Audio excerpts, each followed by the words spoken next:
Hello my student, আমি তোমাদের Shantanu sir. আমি এবিটিএ মাধ্যমিক যে টেস্ট পেপার 2024-25 সালে বেরিয়েছে, তা জিওগ্রাফি পেজ নম্বর হচ্ছে 227। এর সমস্ত এমসিকিউগুলো তোমাদের সামনে সঠিকভাবে তুলে ধরলাম। অনেক জায়গাতে আমি অনেক ভুল দেখছিলাম, তাই আমার ছাত্রছাত্রীদের মধ্যে সঠিক তথ্যটা তুলে ধরলাম। দেখো, তোমাদের অনেক কাজে লাগবে। প্রথমত কি রয়েছে না, পর্যায়নের প্রধান মাধ্যম কি? পর্যায়নের প্রধান মাধ্যম হলো তোমার সূর্য। এই নদী হচ্ছে পর্যায়নের প্রধান মাধ্যম। আচ্ছা, দ্বিতীয়ত কি না, প্রস্তরখণ্ড আবৃত মরুভূমিকে মিশরে কি বলা হয়? প্রস্তরখণ্ড আবৃত মরুভূমিকে মিশরে বলা হয় সেরি। মিশরে বলা হয় সেরি। তৃতীয় প্রশ্ন, নৈশদ্যুতি মেঘ বায়ুমণ্ডলে কোন স্তরে দেখা যায়? নৈশদ্যুতি মেঘ বায়ুমণ্ডলে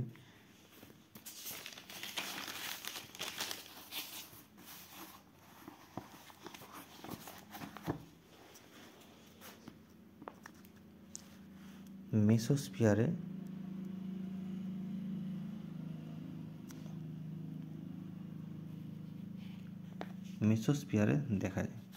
পরের প্রশ্ন, বায়ুর আপেক্ষিক আর্দ্রতা পরিমাপক যন্ত্রটির নাম কি? বায়ুর আপেক্ষিক আর্দ্রতা পরিমাপক যন্ত্রটি হচ্ছে হাইগ্রোমিটার। নেক্সট প্রশ্ন, এল নিনোর প্রভাব দেখা যায় কোথায়? না, এল নিনোর প্রভাব দেখা যায় প্রশান্ত মহাসাগরে। নেক্সট প্রশ্ন রয়েছে তোমার 6 দাগে, প্রশান্ত মহাসাগরে একটি শীতল সমুদ্র স্রোতের নাম হচ্ছে বেরিং স্রোত হচ্ছে প্রশান্ত মহাসাগরে একটি শীতল সমুদ্র স্রোত। আচ্ছা, পরের প্রশ্ন 7, একটি ধাতব বর্জ্যের নাম। একটি ধাতব বর্জ্য হলো সীসা। নেক্সট প্রশ্ন, ভারতের দক্ষিণতম পর্বত কোনটি? দক্ষিণতম পর্বত হচ্ছে কার্ডামাম। মনে রাখবে, এটা খুব ইম্পর্টেন্ট প্রশ্ন।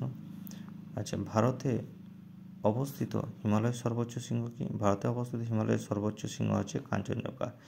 এক্ষেত্রে কিছু মনে রাখবে, ভারতের সর্বোচ্চ শৃঙ্গ যদি বলে তাহলে হবে সেটা কেটু, কারাকোরাম পর্বতের কেটু, কিন্তু ভারতে অবস্থিত হিমালয়ের সর্বোচ্চ শৃঙ্গ হচ্ছে কাঞ্চনজঙ্ঘা। 10 প্রশ্ন, ভারতের কেন্দ্রীয় কফি গবেষণাগারটি অবস্থিত কোথায়? না, কফি হচ্ছে কর্ণাটকে চিকমাগালুর। আচ্ছা, নেক্সট প্রশ্ন, ভারতের প্রথম লৌহ ইস্পাত কেন্দ্রটি গড়ে ওঠে কোথায়? না, প্রথম লৌহ ইস্পাত কেন্দ্রটি গড়ে উঠেছিল তামিলনাড়ুর পোট্টনবাতে। আচ্ছা, 12 প্রশ্ন, শিপিং লাইন হচ্ছে বিভিন্ন যে জাহাজের সংস্থাকে শিপিং লাইন বলা হয়। এই প্রসঙ্গে আরেকটা বলি, শিপিং লেন বলে একটা তথ্য আছে। শিপিং লেন মানে হচ্ছে যে সামুদ্রিক পথের মধ্য দিয়ে জাহাজগুলো চলাচল করে তাকে শিপিং লেন বলে। আর শিপিং লাইন হচ্ছে যে সমস্ত কোম্পানির জাহাজ সমুদ্রে চলাচল করে সেই সংস্থাগুলোকে বলা হয় বা কোম্পানিকে বলা হয় শিপিং লাইন। পরের প্রশ্ন, 2011 সালের আদমশুমারি অনুসারে ভারতের মহানগর কটা? মহানগরের সংখ্যা হচ্ছে 53টি মহানগর রয়েছে। আচ্ছা, 14 নম্বর প্রশ্ন, 73 F/15 মানচিত্রে আরএফ কত? এই মানচিত্রে আরএফ হবে 1:50,000। আচ্ছা, শুদ্ধ অশুদ্ধগুলো করেছি। দেখো, শুদ্ধের পাশে রাইট চিহ্ন এবং অশুদ্ধ পাশে ক্রস চিহ্ন দেওয়া আছে। প্রথম হচ্ছে মরু অঞ্চলে অবশিষ্ট পাহাড়গুলিকে ইনসেলবার্স বলে। এটা ঠিকই বলেছে, মরু অঞ্চলে ইনসেলবার্স বলা হয় অবশিষ্ট পাহাড়কে। দ্বিতীয়ত হচ্ছে উষ্ণ বায়ুর আপেক্ষিক আর্দ্রতা বেশি। উষ্ণ বায়ুর আপেক্ষিক আর্দ্রতা তোমার বেশি, এটা হচ্ছে সম্পূর্ণরূপে ভুল, আপেক্ষিক আর্দ্রতা কম। পরের প্রশ্ন, মেঘালয় মালভূমি দাক্ষিণাত্য মালভূমি বিচ্ছিন্ন অংশ। অবশ্যই মেঘালয় মালভূমি দাক্ষিণাত্যের মালভূমি বিচ্ছিন্ন একটা অংশ।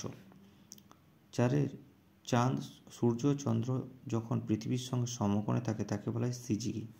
এটা চাঁদ, সূর্য এবং চন্দ্র যখন পৃথিবীর সঙ্গে সমকোণে অবস্থান করে সেটাকে সিজিগি বলা হয় না। এটা এই জন্য ক্রস চিহ্ন দেওয়া হয়েছে। সিজিগি হতে গেলে পৃথিবীর একই পাশে চাঁদ এবং সূর্যকে অবস্থান করতে হবে বা একই রেখা বরাবর। 5 দাগি, তথ্য প্রযুক্তি শিল্পকে গ্লোবাল শিল্প বলা হয়। অবশ্যই তথ্য প্রযুক্তি শিল্পের নাম হচ্ছে গ্লোবাল শিল্প। 6 নম্বর, ভূবৈচিত্র্যসূচক মানচিত্রে জনবসতিকে লাল রঙে দেখানো হয়। জনবসতিকে ভূবৈচিত্র্যসূচক মানচিত্রে লাল রঙে দেখানো হয়। অ্যামোনিয়া একটি কঠিন বর্জ্য। অ্যামোনিয়া হচ্ছে কঠিন বর্জ্য, এটাই ভুল, অ্যামোনিয়া কিন্তু কঠিন বর্জ্য নয়। আচ্ছা, ড্যাশ পূরণগুলো দেখো 2.2 যে রয়েছে। প্রথম রয়েছে কি না, পলল বেচনি নদীর কোন গতিতে সৃষ্টি হয়? পলল বেচনি নদীর মধ্য গতিতে সৃষ্টি হবে। দ্বিতীয়ত হচ্ছে জুলাই মাসের সর্বনিম্ন তাপমাত্রা দেখা যায় কোন মহাদেশে?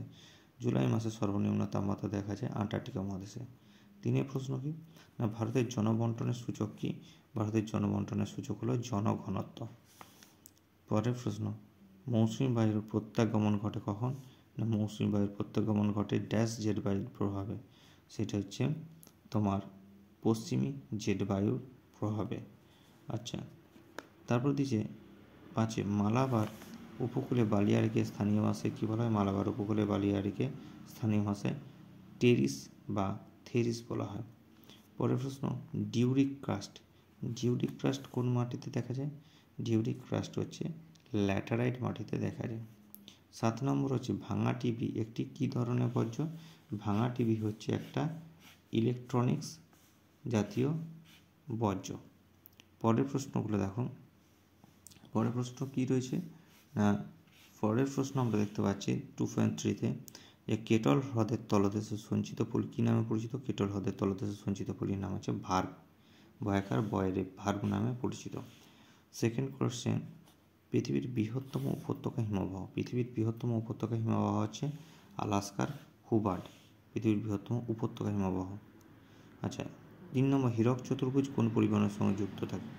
আমরা জানি সোনালী চতুর্ভুজ হচ্ছে সড়ক পরিবহনের সাথে যুক্ত, হীরক চতুর্ভুজ হচ্ছে রেল পরিবহনের সাথে যুক্ত। একই শহর 4টে মেট্রো শহর কলকাতা, দিল্লি, মুম্বাই, চেন্নাইকে সংযুক্ত করেছে দ্রুতগামী রেল যোগাযোগ ব্যবস্থা। 4টা কি না, বায়ুমণ্ডলে কোন স্তরে বেতার তরঙ্গ প্রতিফলিত হয়? বায়ুমণ্ডলে আয়নোস্ফিয়ার স্তর থেকে বেতার তরঙ্গ প্রতিফলিত হয়। আচ্ছা, পরের প্রশ্ন কি না, বন্যা নিয়ন্ত্রণে কোন খালের ভূমিকা বেশি? বন্যা নিয়ন্ত্রণে প্লাবন খালের ভূমিকাটা সবথেকে বেশি। নেক্সট প্রশ্ন, কাশ্মীর উপত্যকার উর্বর পলিমাটিকে কী বলা হয়? কাশ্মীর উপত্যকার উর্বর পলিমাটি কী নামে পরিচিত? কাশ্মীর উপত্যকার উর্বর পলিমাটির নাম হচ্ছে কারেওয়া, যেটা হচ্ছে জাফরান চাষের জন্য বিখ্যাত। আচ্ছা, 7 প্রশ্ন, ভারতের জরিপ সংস্থার প্রধান কার্যালয় কোথায় অবস্থিত? জরিপ সংস্থার প্রধান কার্যালয় হচ্ছে দেরাদুনে অবস্থিত, জরিপ কাজ হয়ে থাকে, সার্ভে অফ ইন্ডিয়া। শতকরা বনভূমির হারে ভারতে কোন রাজ্য এগিয়ে? এই কোশ্চেনটা খুব ইম্পর্টেন্ট। শতকরা বনভূমির হারে আমাদের মিজোরাম রাজ্যটি এগিয়ে রয়েছে। আচ্ছা, 2.4 বাম দিক আর ডান দিকেরটা দেখো। সেল, SAIL, প্রথমটা রয়েছে সেল। সেল সদর দপ্তর হচ্ছে নিউ দিল্লি। সেল হচ্ছে স্টিল অথরিটি অফ ইন্ডিয়া লিমিটেডের এর হেডকোয়ার্টার। দ্বিতীয় হচ্ছে পবন হংস। পবন হংস হচ্ছে আকাশপথে যে বিমানের সঙ্গে যুক্ত রয়েছে। আচ্ছা, তৃতীয় হচ্ছে উত্তর পূর্ব রেলপথ। উত্তর পূর্ব রেলপথের সদর দপ্তর হচ্ছে গোরক্ষপুর। আচ্ছা, 4 নম্বর হচ্ছে মরু অঞ্চলের ক্ষয়সীমা হচ্ছে প্লায়া হ্রদ। আমি এই কোশ্চেনগুলো সমস্ত কিছু খাতায় সঠিকভাবে তুলে ধরেছি, তোমরা দেখো, দেখে লিখে নিও তোমাদের খাতায় এবং বারবার রেডি করে নেবে। এখান থেকে কিন্তু তোমাদের প্রশ্ন পাবে এবং অত্যন্ত সহজ প্রশ্ন হবে, খুব বেশি চিন্তা ভাবনা করার দরকার নেই। যদি আমার চ্যানেলে নতুন হয়ে থাকো তাহলে আমার চ্যানেলটি সাবস্ক্রাইব করবে। আমি আরও পরবর্তী পেজগুলো সমস্ত সঠিকভাবে করে দেবো। আর চ্যানেলটি একটি লাইক, কমেন্ট এবং বন্ধুদের মধ্যে শেয়ার করে দেবে, যাতে সবাই আমার দ্বারা উপকৃত হয়ে থাকে। সবাইকে ধন্যবাদ, সবাই ভালো থেকো।